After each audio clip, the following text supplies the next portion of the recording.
Receiving simulator transmission. Uploading transmitted feed.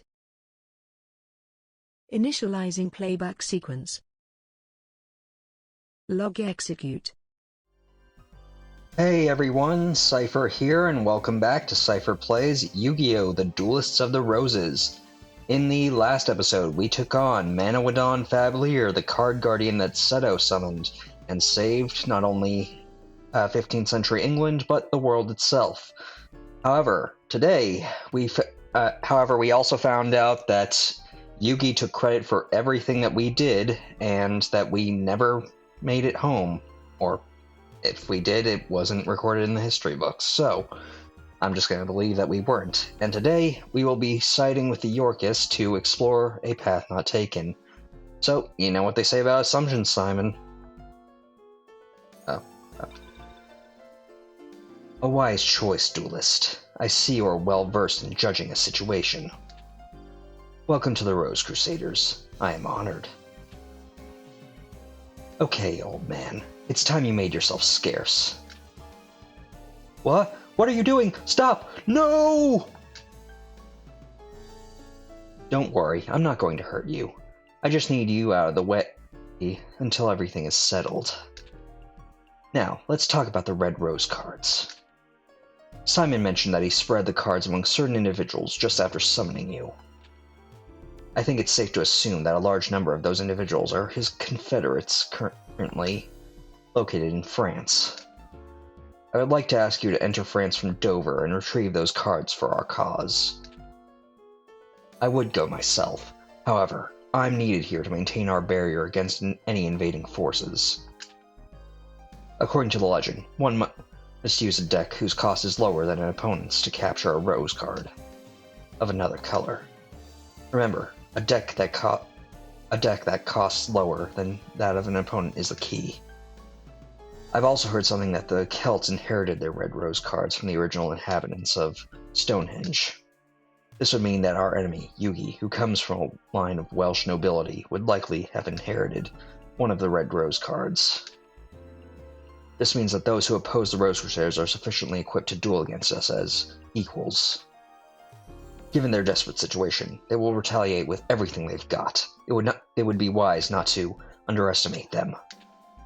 I'm depending on you. And just like that, we once again are right here. Now, normally when you start up a new game, you'll be given the whole spiel of choosing a side, but I decided to skip it, and it seems that I'm going to have to take a bit of time because my deck cost is just a bit too high to face our first opponent, Taya.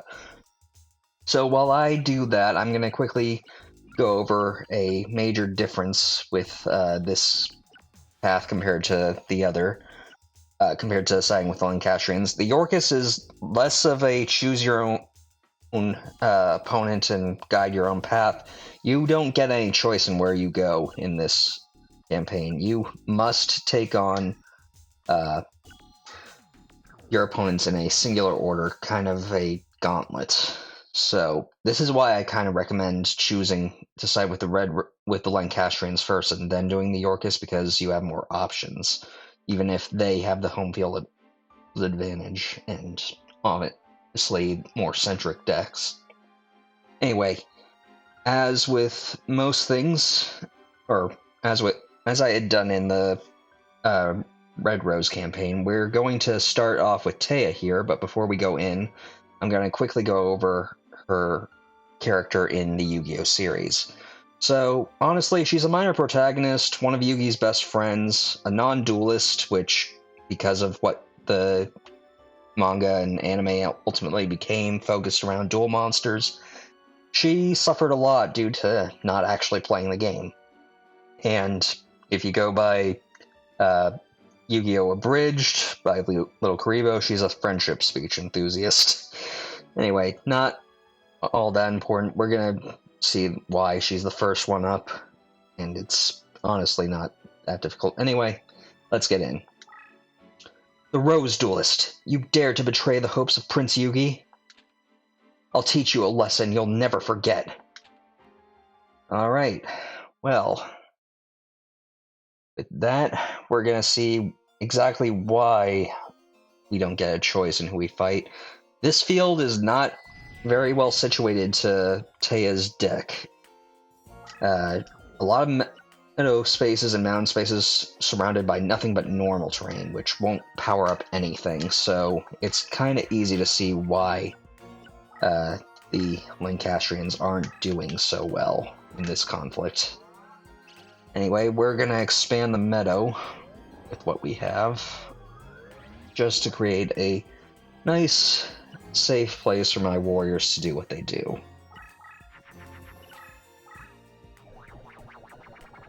Her main gimmick in this is that she has a lot of fairy monsters that she'll either boost with equipment spells or fuse together to create Dark Witch, which isn't all that powerful. I think it only has 1800 attack, so not the worst. Let's see what to do. Well, I think we'll just start with Ryukish Empowered and see what she does.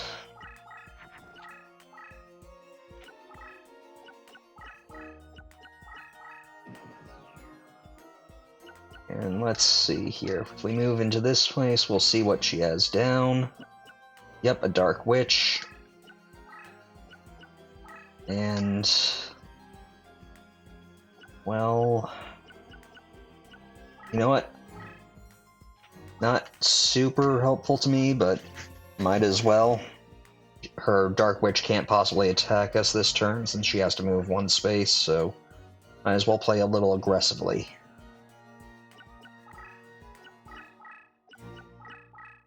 And yeah, her AI is terrible, so she's going to just attack blindly. Though I don't foresee much issue with that. Let's see.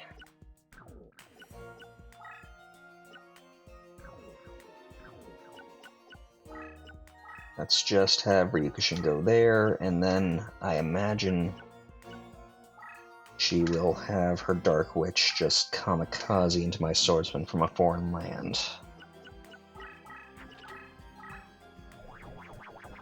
Or she'll fuse another Dark Witch.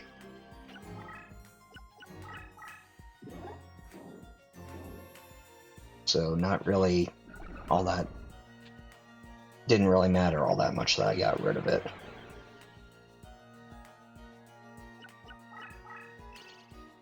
And now we see, yep, another Dark Witch.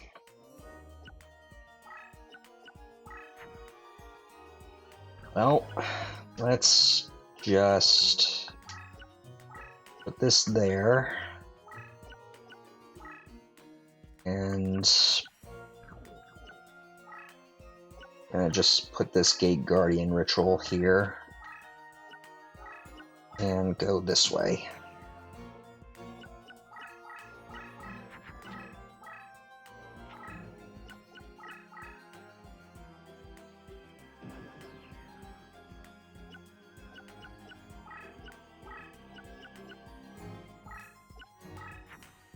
What do we have here? Well, let's just have that and end our turn. It's a bit slower because I just haven't been getting monsters that could help me out, but we should be fine soon. Especially seeing as she's not pressing any attack.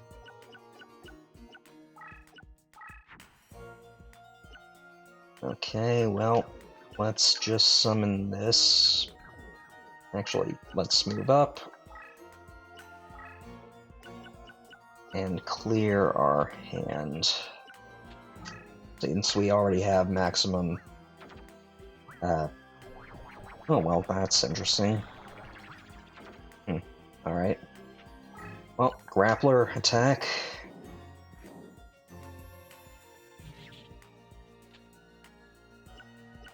Just gonna slowly whittle her down however much we need to.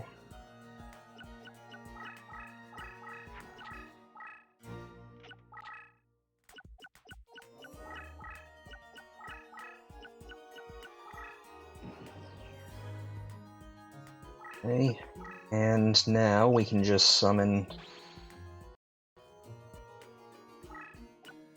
something strong enough in this place to... Actually, yeah, we'll just summon Dream Clown. Oh, actually... know that it's dragging things out just a little, but let's just have this Dream Clown destroy her Dark Witch.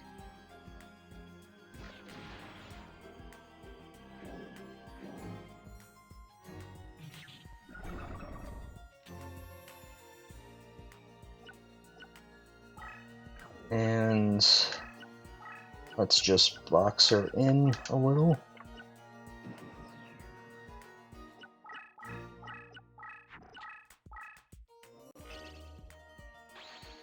Can't hide what you're summoning from me.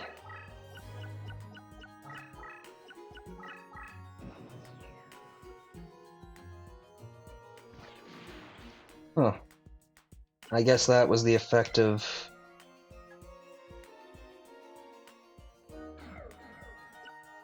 Huh. Well, that's odd, but not anything I can't deal with. Well, let's just fuse these two together and finish her off.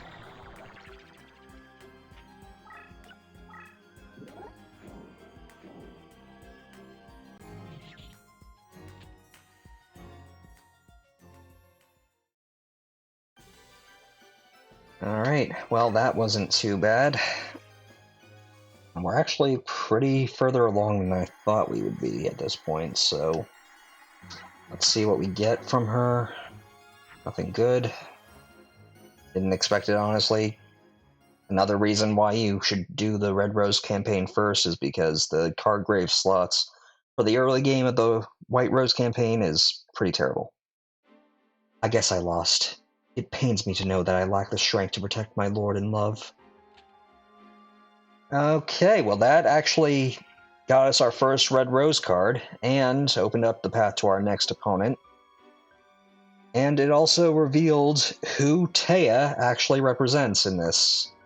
Taya's, from that line, is supposed to be Elizabeth of York, a Yorkist noblewoman, daughter of King Edward IV, and the eventual wife of Henry VII, aka Yugioh, aka Henry Tudor. Pretty important to note. I mean, I know that the anime and manga did kind of ship them, at least at first, but it wasn't like a major thing. So I guess it kind of makes sense. Anyway, since this has been a short episode, and I don't particularly find this next person to be all that difficult, we're gonna take on Tristan Grey now, but before we do that, gonna quickly go over his role in the Yu-Gi-Oh! Series. Again, minor protagonist. He was actually one of Yugi's bullies, but turned into a best friend. He's a non-duelist like Taya, so unfortunately he suffers from not really being able to do anything in the series when it got the shift toward the Duel Monsters card game. And as Yugioh Abridged like to joke about, his original voice sounded like Barney the Dinosaur, and he was once a robot monkey. So, with that all taken care of, let's just go on. Hold it! You're the one they call the Duelist, right? If you want to go any further, you'll have to face me and my Crab Walker strategy. Okay, well, despite the high deck cost, you guys should not fear this man. He is probably the easiest duel in the entire game. His field is not built to his advantage. It practically has one of most of the terrains, and all in straight lines. He doesn't have really any strong cards. His deck leader isn't high leveled, and quite frankly, you would be hard pressed to really take any damage from his strategy. His strategy is having his cards move side to side and slowly approach you in a crab-like maneuver, which honestly not all that threatening. Anyway, let's see.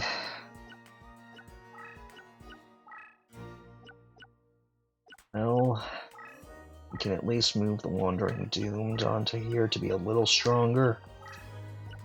And we'll see what he does. I don't imagine this duel will take very long either.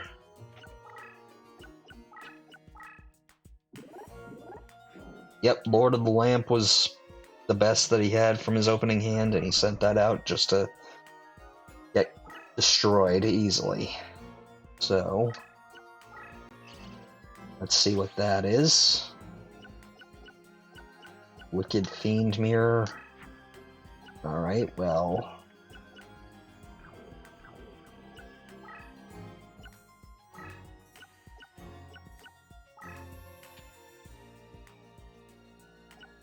Well, let's not actually flip that face up. We'll just keep Wandering Doomed in the Darkness Field. And we'll send Hitatsumi Giant out.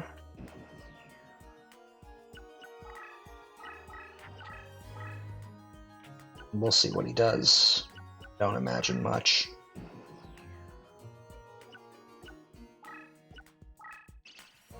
Okay.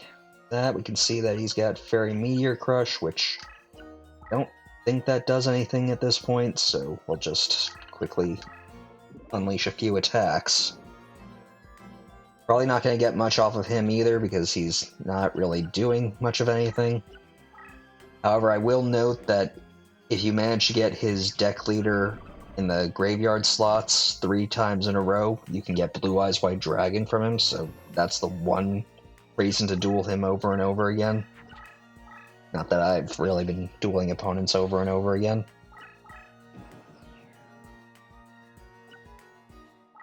Alright, well, let's just attack.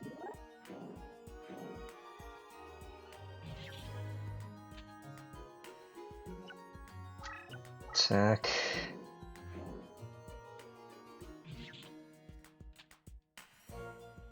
And there we go. Easy peasy. Barely destroyed any of his monsters, so we're probably not going to have good slots, but oh well.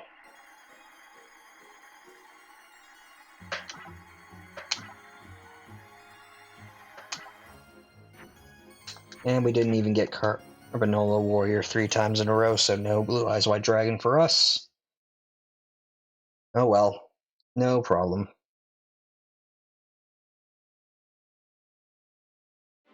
I don't believe it. You beat the crap out of me. Well, with that, we have 2 red rose cards secured. However, our next opponent, waiting for us at Canterbury, is Margaret My Buford, who is honestly the first major hurdle in this game, which is why I don't recommend fighting this path until you've completed the red rose path. Without heavy use of the password system anyway. In any case, before we end things off, I'm going to quickly go over who Tristan Taylor, aka T. Tristan Grey here, represents in actual history of the War of the Roses.